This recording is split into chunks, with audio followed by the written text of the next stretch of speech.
देश भर में चल रहे किसान आंदोलन का प्रभाव बिहार सरकार पर भी दिख रहा है। पिछले दिनों 13 फरवरी को माननीय मुख्यमंत्री जी ने कहा है कि बिहार के जितने इच्छुक किसान हैं उनसे धान की खरीद की जाए। आप इस न्यूज़ को देखें, यह 13 फरवरी का है।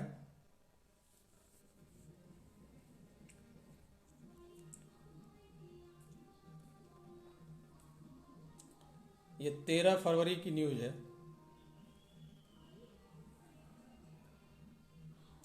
बिहार में अब सभी इच्छुक किसानों से धान की खरीद, ये कहना है। और ये दो न्यूज़ और है, इसे भी आप देख लें। जो हमने सरकार से हमारी मांग थी 4 दिसंबर को,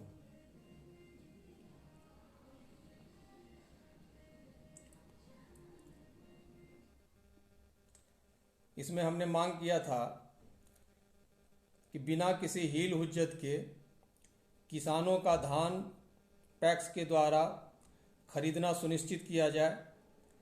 और जो जन वितरण प्रणाली की दुकान है, आप देख सकते हैं, जिसमें जन वितरण प्रणाली की दुकानों पर अरवा चावल की जगह उसना चावल मुहैया कराए जाने की व्यवस्था सुनिश्चित कराने की बात कही गई थी। ये 4 फरवरी की बात है, ये 4 दिसंबर की बात है। और 2 दिन पहले यानी 13 फरवरी को माननीय मुख्यमंत्री जी इन दोनों बातों की घोषणा करते हैं कि उसना चावल के उत्पादन को प्रोत्साहित किया जाए और सभी इच्छुक किसान से धान खरीदें। ये दोनों बातें जो है आप देख रहे हैं इस खबर के माध्यम से। अब इसकी सच्चाई जानिए।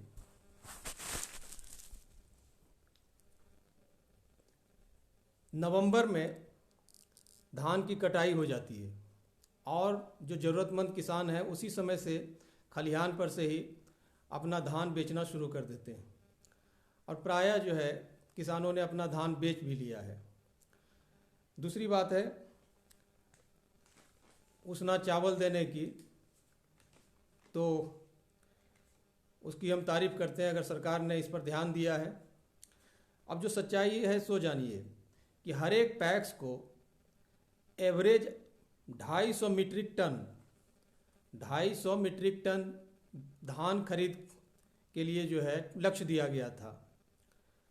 लक्ष्य था 250 मीट्रिक टन और उसमें जो आवंटन किया गया था वो था 60%, मात्र इसका 60%, इस खरीद का 60% जो कैश क्रेडिट दिया जाता है पैक्स को, जो सब एडवांस में जो पैसा दिया जाता है वो 60% ही दिया गया था। अगर पूरा जोड़ लिया जाए पूरे प्रखंड में तो 5400 मीट्रिक टन धान की खरीद के लिए सरकार ने जो है आदेश दिया था, जबकि उसके लिए पैसा मात्र 60% ही दिया गया था। अब मान लिया जाए 60% की जगह 100% पैक्सों को मिल भी जाता है, तब भी 5400 मीट्रिक टन पूरे प्रखंड में खरीद की बात हुई थी। जबकि कम से कम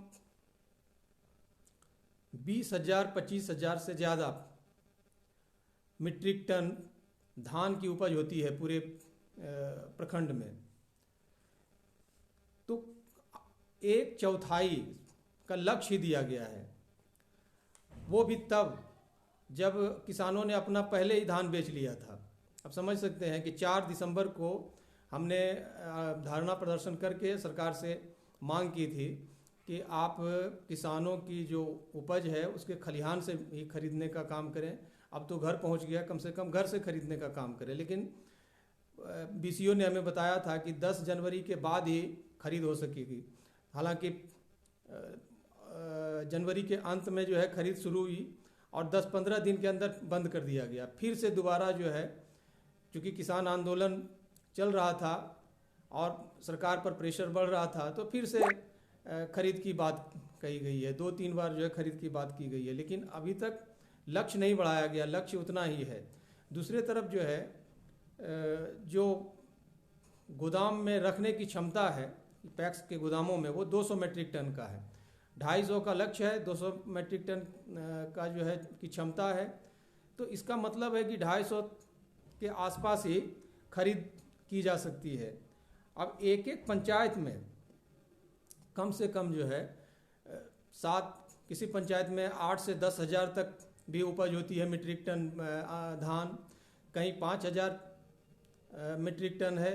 तो जो एक पंचायत में या एक पैक्स के क्षेत्र में जितना उत्पादन है उतना ही सरकार कर रही है खरीदने के लिए। तो जाहिर है कि बाकी जो 19-20 पैक्स का क्षेत्र है तो उतना धान जो है वो प्राइवेट हाथों में जाएगा, निजी व्यापारियों के हाथ में जाएगा। तो ये सरकार की सच्चाई है।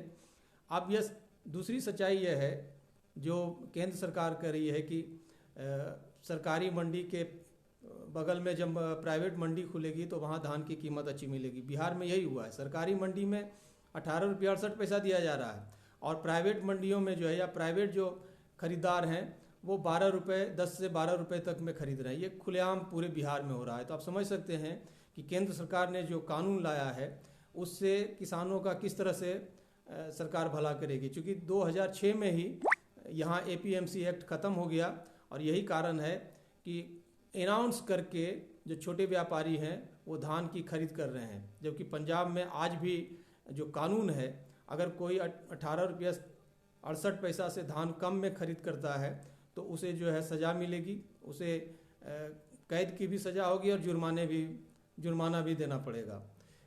तो उस कानून को जो है केंद्र सरकार खत्म करना चाहती है, जिसके विरोध में देश भर के किसान जो है आंदोलनरत हैं।